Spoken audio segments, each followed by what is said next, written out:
Okay. All right. Mainly just remember that the Mughals were Indian and they lasted until the Europeans took over. They advanced for a while and then declined, as so many dynasties and so many civilizations have. They start off strong, last a while, maybe do a little bit of good here and there, maybe build a few canals and a few monuments and a few mosques for churches, and then they disappear. And another dynasty or another country comes in from the outside and conquers them.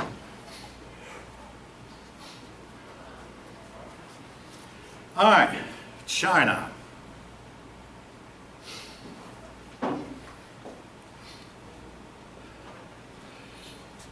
You can't talk about China without talking about Confucius.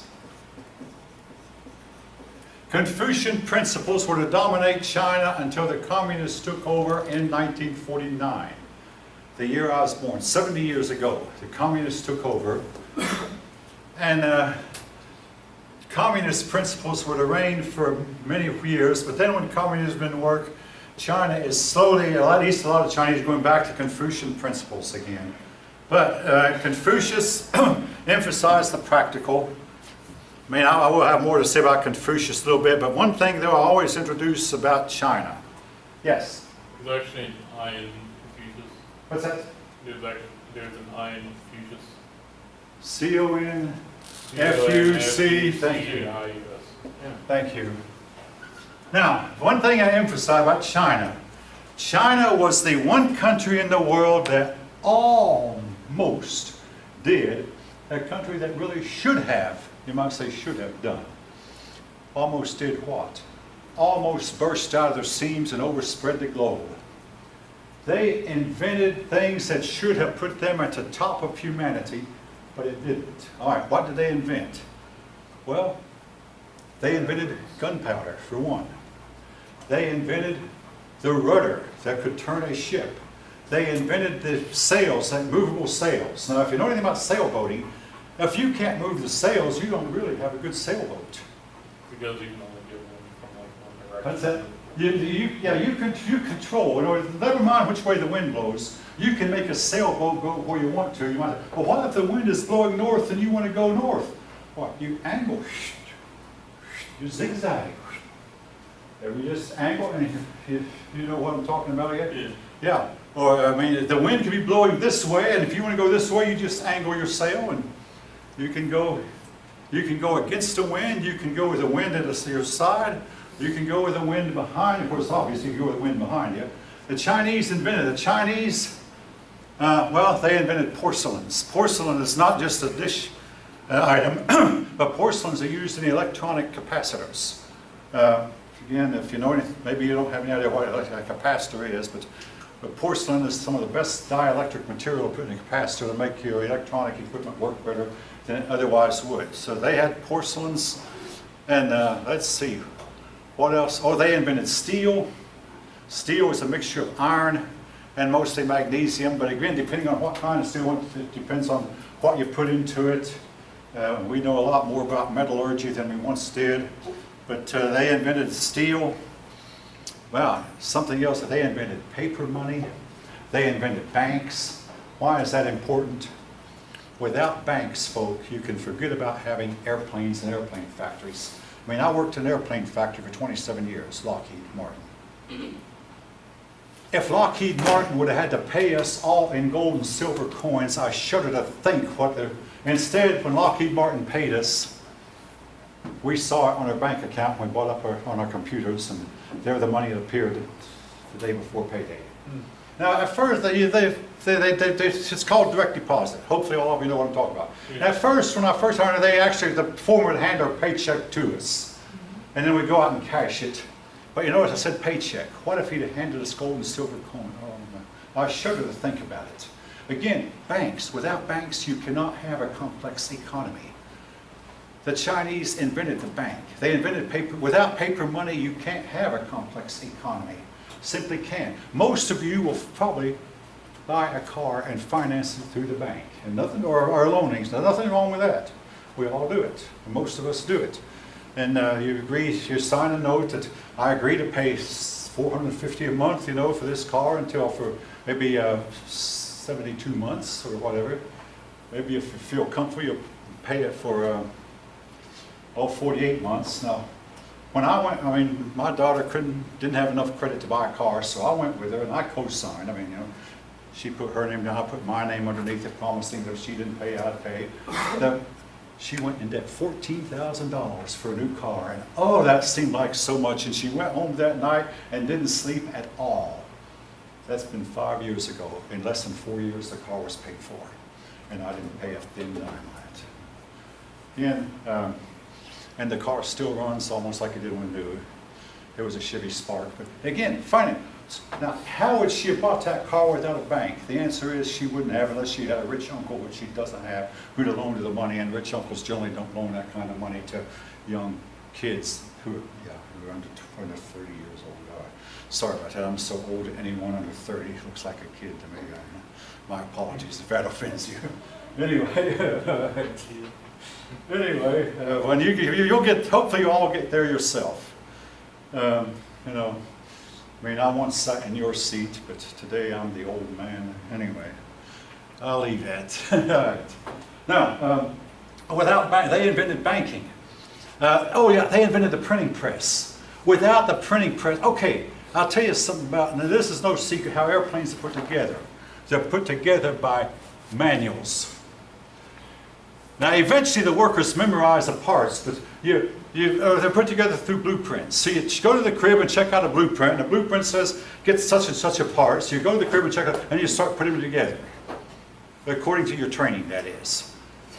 And over here, one crew will be working on the right wing, and over there, another crew will be working on this other wing, and another crew will be working on the tail, and another crew will be working on the nose. And it's not just putting the nose, they have to put all the tubes and all the wires and all the ducts.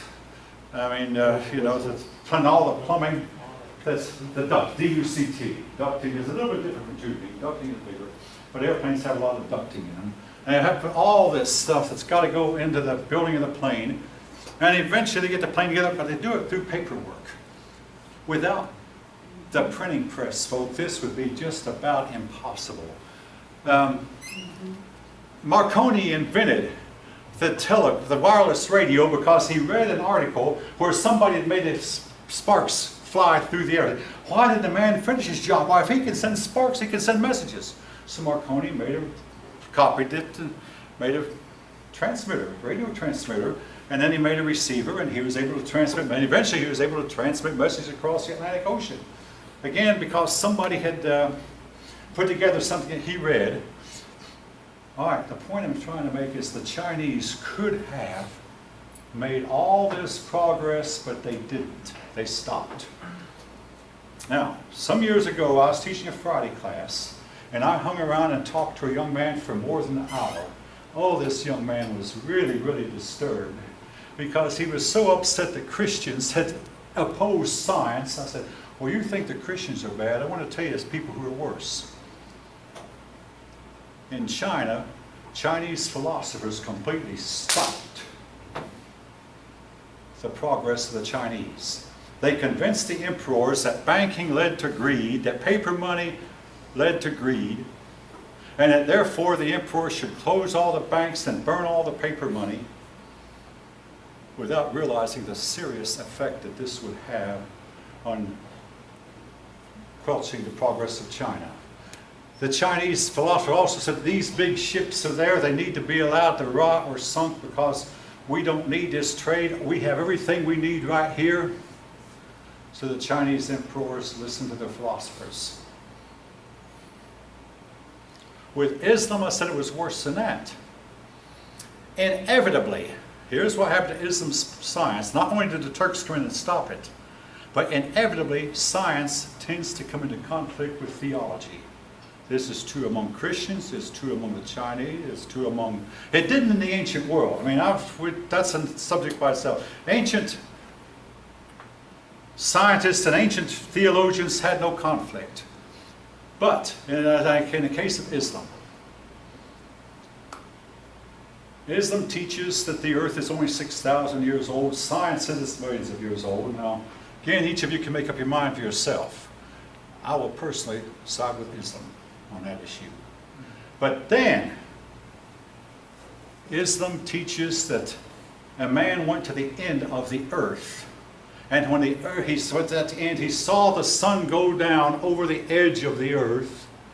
And then the sun went inside a lake, and he knew that the sun then was going to spend the whole night going on the other side and come up on the other side of the flat earth. Now, folk, inevitably that conflicts with science. You can't reconcile the two. In the case of the Chinese, same problem. Their theology, such as it was, conflicted with science, and science took a back seat. Now, in the case of the Europeans, European theology did seem to conflict with science, but unlike in China and unlike Islam, Christian scientists were not stopped by clerics. Were not. Science marched on. And eventually theology had to reconcile itself with science. So I said to him, now here you're all upset at the people who made the most scientific progress on the face of the earth because a few people along the way opposed it. But compared to what happened in China, compared to what happened in India, compared to what happened in the Islamic world, Christians did far better than they did. All right, I'll leave that for the moment. But again, the Chinese, the people who almost did, almost, but didn't. Now, I've mentioned already how that when India met the West, India had some cultural conflicts that were very, very difficult to reconcile with the West. China, well, when China met the West, all right, I'll start with Marco Polo. I mean, again, when China met the West, there was conflict, and a lot of the conflict was the Chinese emperors felt like, all right, China felt like we're better than anyone else, so we don't need what you have to offer in the West. And at first they were. But here was what happened. Europeans were willing to learn from India. Europeans learned from the Australian Aborigines. Europeans learned from the American Indians. Europeans learned from everybody they came in contact with and made a better world for themselves. China refused. Now, the Portuguese arrived first. I mean, keep in mind that Portugal was on the end of Europe. The Portuguese arrived first in China, and the Chinese look, oh, they're insignificant, which they might have been. The Chinese were at the height of their culture, and to them, Europe appeared to be primitive. All this is in the book. Back to Marco Polo. When Marco Polo arrived in China, China was being ruled by the Mongolians. I mentioned how the Mongolians had conquered China. When Marco Polo got to China, China was ruled by Kublai Khan. I'm not going to write that down. I did write Marco Polo down, I think last Tuesday. When Marco Polo arrived, China was ruled by Kublai Khan, who was the grandson of Genghis Khan, the conqueror of China. And Marco Polo and Kublai Khan got along really well, and we think that Kublai Khan was really sorry to see Marco Polo go. But anyway, when Kublai Khan was alive, China was at its height. Then when Kublai Khan died, the Mongol dynasty declined. A new dynasty took charge. China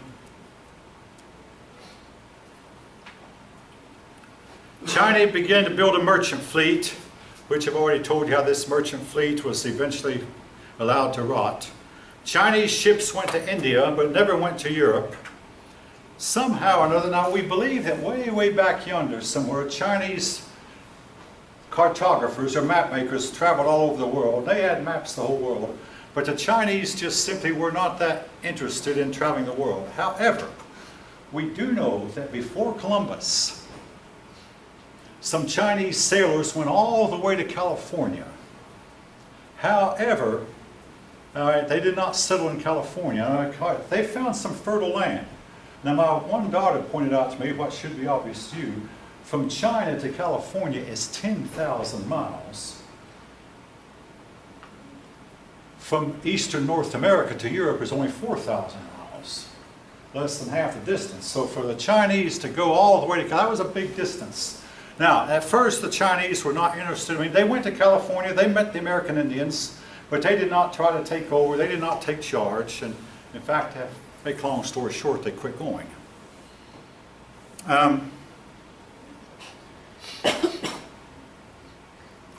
Now, the Silk Road. Oh my, you can't study Chinese history without talking about the Silk Road. The Silk Road joined China to Europe. It was in operation for maybe some 2,000 years, but it declined about this time and came to an end owing to the fact that raiders, government-sponsored raiders in Persia, would attack the caravans, and the caravans simply quit operating. But the Silk Road, yes, it carried silk. Now, the Chinese invented silk. European women loved it. And a lot of Europeans began to wonder, what's the secret to silk? And they couldn't. And some Europeans began to wonder, maybe if we can find the right tree, and they believed that silk grew on trees somehow. Go ahead and laugh if you want to. Yeah. I think it was actually because of like silkworms and. It was actually a worm, yeah, and they were eventually attracted to Europeans trees. discovered the secret. But silk is made from silkworm. I mean, the silkworm makes the silk. Yeah, but they were And attracted to then trees. the Chinese were able to put these silkworms, silk together and make a silk cloths, which found its way all the way to Europe. And then European gold found its way to China. And the Roman gold coins are still found in China today, and even in places like Vietnam and Cambodia and Japan. And the Roman coins never, this is one of the things that destroyed the Roman Empire, by the way. Unfavorable balance of trade. We buy more than we sell. The Chinese sold, the Romans sold nothing and bought everything. And eventually, now, and gold was not found in Europe in much quantity until we stole it from the American Indians in the early 1500s. I mean, that's a fact. I mean, each of you decide for yourself the morality of it. Essentially, the Spanish stole it, and gold found its way back to Europe. Now,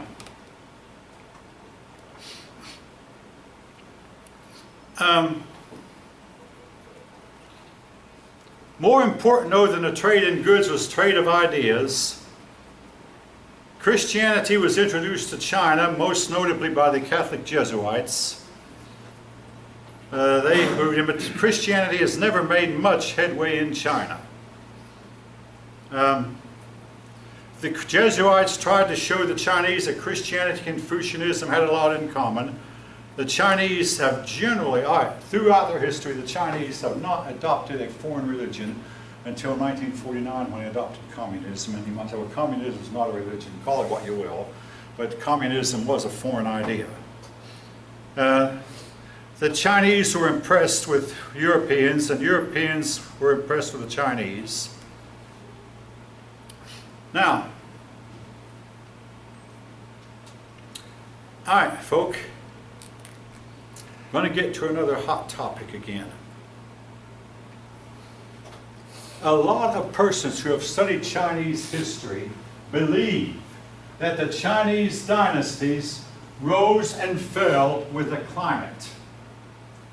The Ming Dynasty, all right, after, I'm not going to write the word Ming down, but after the Mongol Dynasty collapsed, the Mongol Dynasty is believed to have collapsed because of a little ice age.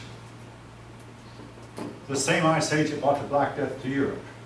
The Chinese people believed that heaven rejected their emperor, so they rebelled against their emperor and put a new one in.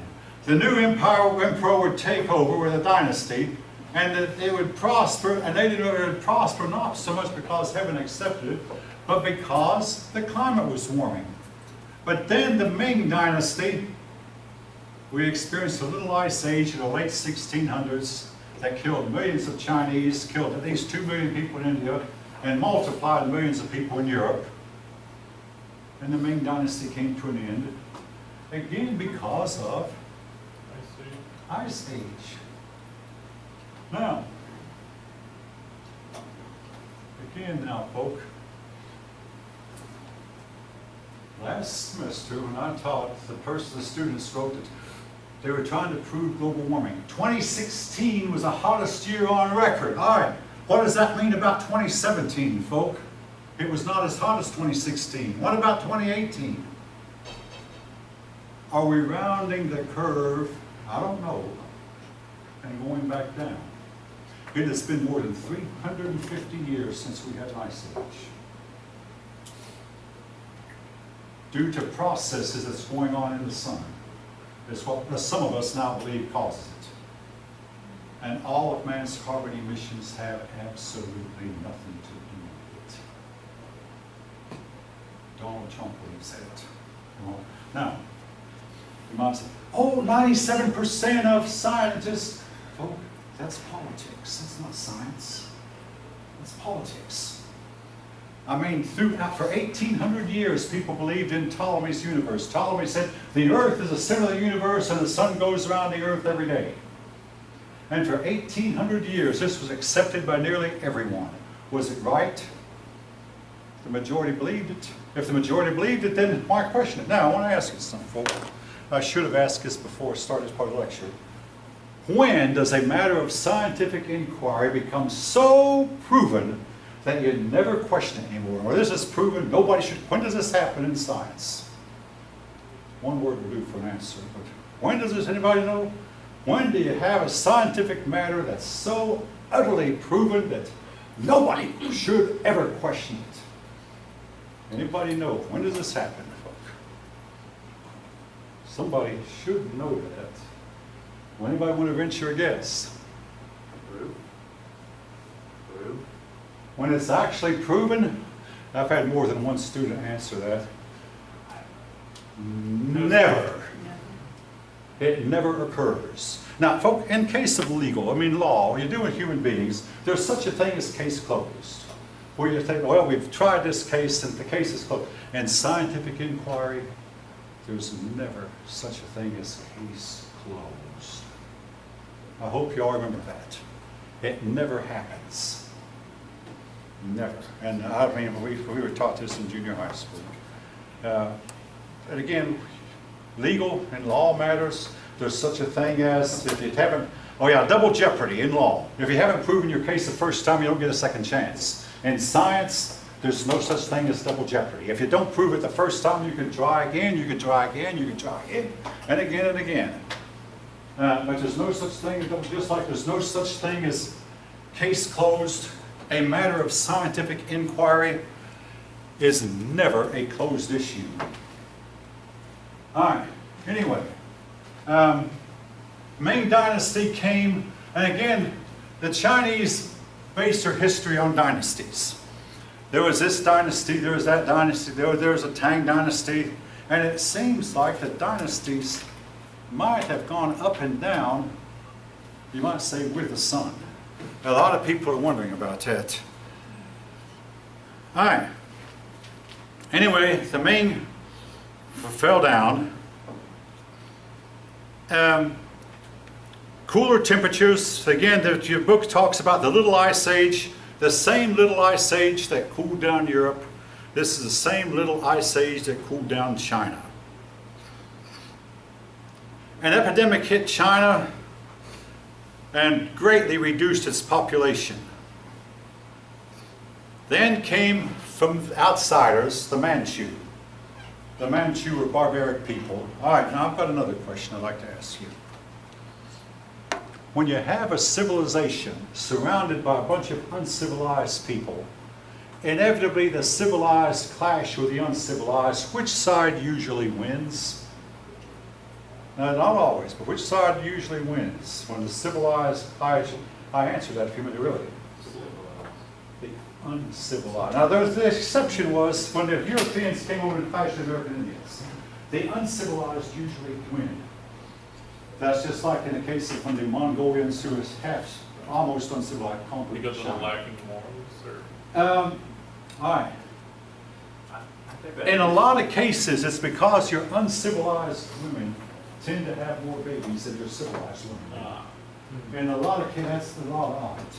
But now that's not always the case. like I told you, the Song dynasty, their women were having babies like crazy, and they outnumbered Genghis Khan more than 10 to 1. It's almost like a civilized man meeting a street gang fighter. And a street gang fighter is going to get the best of it most of the time. The soft civilized man has almost no chance. I mean, now if a civilized man has a gun, maybe he has a chance, but you start fighting an experienced alley fighter, don't. Unless you're as experienced an alley fighter as he is. There might be 3 or 4 of you civilized folk fighting one alley fighter, and the alley fighter, he knows how to fight and you don't. I don't. But again, the uncivilized Manchu, from where we get the name Manchuria, they conquered the Chinese, the civilized Chinese. It's happened time and time and time again. Folk, it's recorded history, and this is, I mean, this class is smaller than it was Tuesday because of some remarks that I made about letting uncivilized people or semi-civilized people in. Uncivilized people destroyed the Roman Empire. It's documented. Uncivilized people 2 or 3 times destroyed the Indian civilization. And uncivilized people 5 or 6 times have destroyed this Chinese civilization. It's documented. Now, while I'm talking about uncivilized, I'll say this.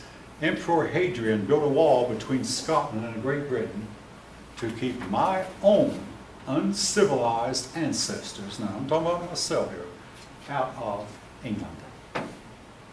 So that's been built a wall. The Chinese built a wall to keep the uncivilized Mongols coming in and stealing their wives and kids. If that's not reason enough to build a wall, I don't know what is. And I had a student, but the Chinese should have had an army. The army couldn't act fast enough, and they didn't have helicopters, they didn't have radios, they didn't have cell phones. The Mongolians could swoop in, take a whole village worth of wives and children and get out before the army had time to move in. The wall was the only solution. Hadrian built one to keep my own uncivilized Scottish ancestors out. And speaking of walls, New Zealand has a natural wall. It's called an ocean. Japan has a wall. It's called an ocean. Sicily has a wall. It's called an ocean. England has a wall. It's called an ocean. All right, each of you again can make up your mind. If anybody wants to comment, I'll let you, and I won't argue. But the Chinese had built a wall to keep the uncivilized Mongolians out. But okay, one student used the logic, but the Chinese wall was breached from time to time. Yes, every 200 or 300 years it was. But what about all those generations in between? It kept the uncivilized people. Every once in a while it was breached. Genghis Khan breached it. Yeah. And Hadrian's wall, every once in a while it was breached. Yes? This might be going back too far, but could you say every civilization ever founded was founded by uncivilized people? I'm so glad you said it. I'll tell you something else, how they had to do it. If you're an uncivilized person living in an uncivilized, you want to build a civilization, you have to hold on to your seats, folks. You have to separate yourself from the people who won't civilize with you. You do. Have to separate yourselves from them and let those people out there be uncivilized while you in here become civilized.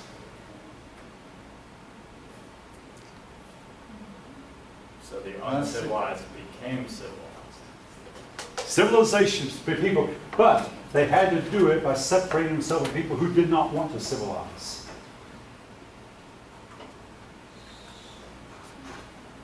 Basically, I mean, it's like one student said last semester, he was one of the more brilliant students, we all at some point will categorize people and want to separate ourselves from people who are not like us. And to some extent we have to. It's a natural tendency for one, but again, to some extent it's a necessity. Now, again, this is a hot topic for you. And I've been told, boy, that's controversial, but no. Okay, it reminds me of a book. I mean, when I played high school football. I was not that great at it. I used to read books about it, and I'll never forget a line in one of the books written by a man named Sam Huff, an old-timey, great football player. He said, the film will tell you what happened, but the scout tells you why it happened. Now, the history book, the facts, tells you what happened. It's up to me to try to tell you, explain why it happened. People who are wanting to be civilized have to separate themselves from the rest of the people who won't be. Now, okay, yes. How you divide the civilized culture and uncivilized culture? Like based on the. If you study variety ancient or- history, they would tend to, all right, build a city. And, all right, now hold on, they built a wall around their city. And then it's inside the city would be your workers, your blacksmiths, your carpenters, your scholars, and your government officials. They lived and then outside would be the farmers. But the farmers supplied the food for the people inside, and in turn the people inside supplied the leather, the iron for the horses and whatever. And in other words, but that was civilization, and the country people were included in the civilization. But the wall was because when an enemy army approached, the people living in the country outside would come inside the wall for protection. Again, folk, that's how they separated themselves from civilized people down through the ages have been surrounded by uncivilized barbarians. And inevitably, sooner or later, the uncivilized would come in and take over. And oftentimes, though the result was good, and the uncivilized would civilize themselves, so to copy these civilized people's ways. So the result might have been good, but a lot of times they didn't. Okay, anybody else? Now, my watch was about 5 minutes, and I don't want to get caught dismissing early, so some of you are putting your stuff away. If you feel like you have to go, go ahead, but I'm going to stay here for a few more minutes. But, all right, anyway, back to ancient China. One of the last dynasties was the Qing dynasty. Now, again, that word is spelled Q-I-N-G. And once again, China was under foreign rule. The Manchu ruler was a Qing. He called himself the Qing. And China was under foreign rule, as was the case, in other words, these great civilized Chinese. Now, again, what happened? They had a big population, but the Ice Age occurred. The Ice Age meant a lot of them starved because the farmers could not produce the crops, so the resistance to disease was lowered. Plagues occurred among them, big, heavy plagues, killed off a lot of the people. They were weakened, and up comes these, again, nomadic people. Oftentimes live such dirty lives that they're immune to plague diseases. If you ever have children, folk, by all means, let the girls bake mud pies. Why? And let the kids crawl on the carpet. Won't they get germs? Yes, and they'll develop an immunity to them. Now, have any of you heard this from anyone else besides me? They develop a resistance. But if, oh no, the floor has germs. Yes, it does. Mud pies, ooh, that's dirty. Yes, it is. Let them develop a resistance, they'll live a lot longer. Your poor people are more exposed to germs, and when the plagues come, they survive better than your civilized buddies inside the city walls. I believe there's a lot of truth to that. So in other words, these poor, uncivilized Manchu outnumbered the more civilized Chinese and took over, and China was ruled by foreigners. Again, that can't happen. Every nation that has been overtaken has said it couldn't happen to them. And it did. And a fellow walked out. Those of you who weren't here didn't see it. Those, and I'm talking about on Tuesday now, for you who missed Tuesday's class. Fellow got up, those of you who were here in the house, fellow got up and walked out. Or to face it, I mean, you know. It's, again, all right, I got to be quiet about that. I mean, I do. I got to get over that. All right. So the Qing dynasty took over, and folk had talked about the Qing. I'll stop there. Now, what I plan to do for the next class, which will be on Tuesday, I will continue to finish up on chapter 17, And I do, because before your test, go back and review chapters 14, 15, 16, and 17. And then, if there's still time, I'll go into chapter 18. All that. Chapter 18 gets back to European history, and it's one of my favorites. But anyway, all of you have a good weekend, and I believe I'll see you and hope to see you all back here on Tuesday. You people, I hope, are open-minded and can tolerate diversity. Thank you.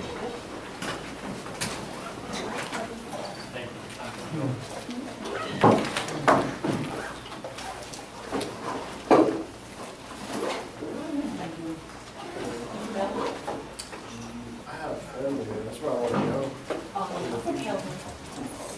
was wondering if it was over, but I didn't say it was. I'm an ATL. I'm born in Orlando, raised here. 30 multiple choice, what you got? 4 choices almost. There might be one that has less choices, but none have 5. 4 or fewer choices. And do we also have shirt and Not on this test. No, not on. Now, that will be coming up. I got family All right. there, I got money there, that's what it's. This college, this test is a surprise. I mean, like I was laying awake last night and think, oh my, that test is next week. I gotta get it together. I say, I gotta get it together a week early. I was a friend. You know, I gotta get it together a week early. And I had to dig up an old one. But now that doesn't mean that's gonna apply to test 2. Test 2 depends on how much time I have. I mean, I got these videos to deal with. Depends on how much time I have. I wanna make a short answer test. If I can find the time. If not, I can dig up an old one and give you that one. if we don't have the textbook, I tried to see myself just to have you covered in mine, but Again, that's deliver. yeah. One of my daughters works at a college bookstore, and they're so slack. The students. Yeah, it's probably something with school Wi-Fi or You don't something. know. I'm always on the guest Wi-Fi because I cannot connect even. Really? That's weird.